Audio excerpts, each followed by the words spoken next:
I don't know if you know this, but EA had their earnings call today.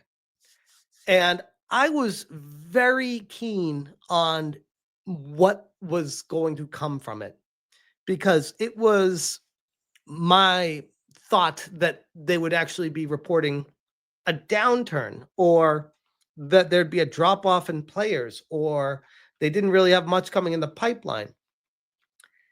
And nope. Would you believe it if I told you that EA stock is getting to, let me see, double check before I say it,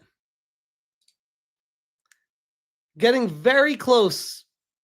Actually, it might be at after hours. Oh, it's $1 away from an all-time high right now. It's $1 away from an all-time high, which it may hit tomorrow after the open. And this is on top of Nintendo currently being in an all-time high right now. And you see a common trend with all these game companies crying broke all the way to the bank. Oh, we need to raise the price of video games because won't anyone think of the developers? I mean, sure. Well, I feel like all you're thinking about is the shareholders, though, because you guys have all the money in the world to pay the developers. Where's the problem here? Why are you raising the price of the games except for to make the shareholders excited? There is, again, more proof that there is no need or reason outside of greed whatsoever to be raising the price of games currently. It is greed through and through, and that is all that it is, and that's all that it's ever been. And greed is sweeping through the video game industry right now like you would not believe. The video game crash in the 80s was caused because of a surplus of all the same thing and just people just getting done with it because it was all the same and people were moving on from it because it wasn't blowing them away. It wasn't special. I would argue that there will be another crash at some point. And what is going to bring it on is not going to be the surplus of, oh, everything's the same. It's going to be backlog combined with greed. And once people have an accumulated backlog, they're going to stop buying the latest games. Outside of Grand Theft Auto 6, there is no game out there. Okay, maybe if they did a Chrono Trigger or like an Expedition 34 and it got bought out by EA or Square Enix and God forbid Ubisoft, and they jacked the price up to $80 on the sequel, I would still buy the sequel of it because I love that game so much. So there are exceptions, yes. But by and large, people aren't going to just go out and buy a bunch of games every year like they always do if they all cost $80. I know, Sergeant Sapien, I shouldn't even say that as a joke, but the problem with the game industry right now, it's being consumed by greed. And this right here, look at that. That's today. EA's stock after hours. And you try and tell me that the developers are struggling and that they need to put food on their tables. They need to raise the price of the games.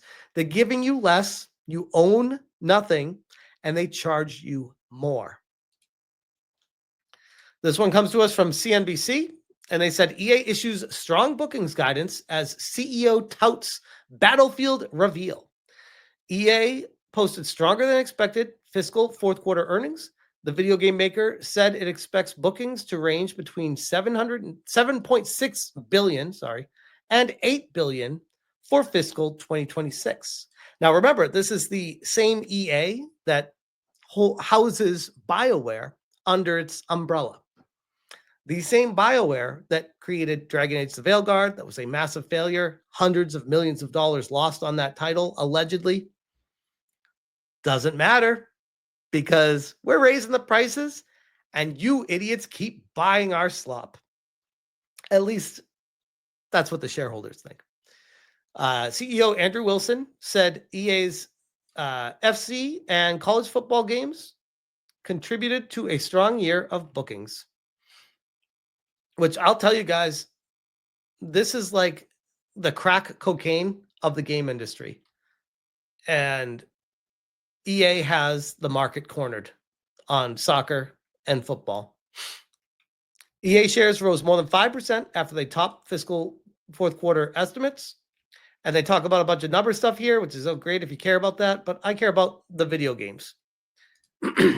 As we look forward to the future, we're confident in our ability to execute across a deep pipeline beginning this summer with the highly anticipated reveal of Battlefield, a pivotal step in delivering on our next generation blockbuster entertainment. Correct me if I'm wrong. Is this the first mention of Battlefield when they say they're going to reveal it this summer, or was it mentioned before? Because that bumped the stock really hard when they said the Battlefield reveal. That was crazy. And now coming over to Variety, they talk about it some more here. They say Electronic Arts reveals new Battlefield game will launch by March 2026 as it beats on latest earnings. EA revealed it will be releasing its next Battlefield game by March 2026. Reported earnings today. Details on the new installment are set to be revealed this summer, calling it a pivotal step in delivering our next-gen blockbuster entertainment. In addition to Battlefield, EA's other big release within the next year will be Skate. This announcement follows last week's news that EA canceled its upcoming Titanfall franchise video game and laid off more than 300 employees. Think about that for a second. EA's looking at these like, yeah, that game will make us money, so it's guaranteed. We'll put the money into that one. Titanfall may or may not, probably won't. We kind of already know where the Titanfall series is at this point, and it's just not worth it to us. So we'll cut it. And also cut 300 plus salaries, estimated up to 400 plus salaries at this point. During the January 1st to March 31st period, they talk about the video game publisher beating both analysts' expectations and their own projection of earnings. And on top of that, they're raising prices. Revenue and net bookings, despite headwinds for live service games like Apex Legends, strong performers for the quarter were the new co-op Split Fiction, which has, they announced this today, which has sold more than 4 million copies.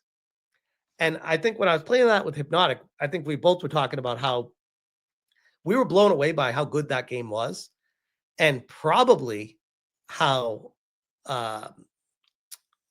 EA themselves were not expecting much out of it. Like, they probably thought it might hit maybe 1 million by now, maybe. Like, that would probably be like their high-end estimate. Maybe it might hit 1 million. Maybe it might go a little bit past 1 million. 4 million is insane. That's insane. Demon Carol says, so Split Fiction did better than Dragon Age? Yes. I did a lot better on a much lower budget, by the way, too. Allegedly.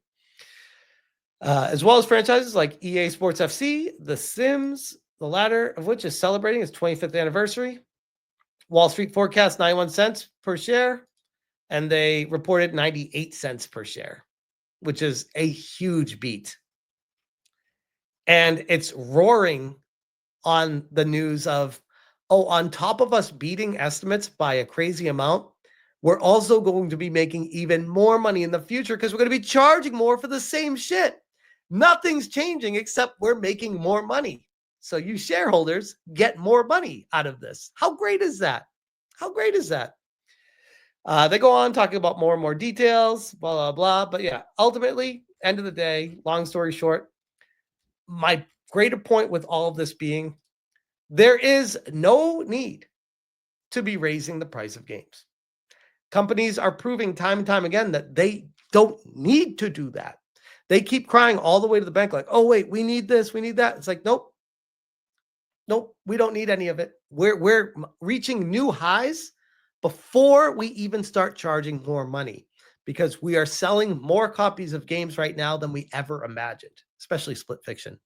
So, yeah, anytime someone tries to tell you, oh, the game industry, these companies are dying, they need to charge more money because salaries cost more. Bro, More people are gaming than ever right now. So that more than makes up for it. Don't make slop and your game will sell. You don't need to raise the price to try to make up for your lack of talent. Sergeant Sapien says, wasn't Split Fiction only like 40? I think it was. It was 40 or 50. So that was one of the lower price titles. That's true. But I worry about the future because even for a lower price title, if the average price of a game for AAA goes to 80, that means the Split Fictions in the future are going to go to 60. That's what concerns me. But Will the fans for the P50 says, sounds great, GT, until, crash, no one buying. Yeah, but by that point, they'll have their golden parachutes, jump out of their companies, and not give a crap about what burning pile of trash they leave behind them. They'll make their money and get out. And the world will continue to spin. But anyways, I'll leave that one there. And we'll see where this goes from here. I have a strong inkling of thinking that the long-term implications of this are not good. Even though everyone's riding high right now, it strikes me as euphoria and maybe not necessarily earned euphoria. But time will tell on that one.